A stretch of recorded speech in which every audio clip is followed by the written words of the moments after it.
ஒரு பேசுறது மேடையில் எதுக்காக துரைமுருகனை கைது செய்து இந்த அரசு? என்னை விட பேசிட்டானா? என் மேல நீங்க பெரிய அதிகாரத்தில் இருக்க பெரிய பவர்ஃபுல் கிங்கு தானே நீங்க. என்னை கைது பண்ணுங்க பார்ப்போம். என்னை சுற்றி இருக்க நான் கைது செஞ்சு எனக்கு நெருக்கடி கொடுக்குறது இது ஒரு ஆட்சி முறை. சரி, எதுக்காக கைது சொல்லுங்க? அவதூறு என்னங்க? அது இருந்த பாட்டுங்க. கள்ளத்தனம் செய்த காதகன் கருணாநிதி, சதிகாரன் கருணாநிதி, சண்டாளன் கருணாநிதினு பாட்டு உங்களுக்கு அனுப்பவா? எழுதுனவன் பாடினவனை விட்டுட்டு ஏன் மறுபடியும் எடுத்து பாடினவனை கைது பண்றீங்க? இப்ப நான் பாடுறேன், எம்எல்ஏ பேர் போடு.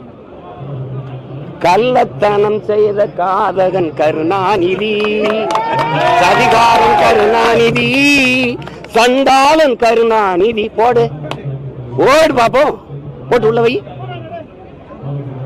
நீ புள்ள பூச்சி பிடிச்சு விளையாடுவா ராஜா? தேலு பாம்பு நட்டுவாக்கிலே பிடி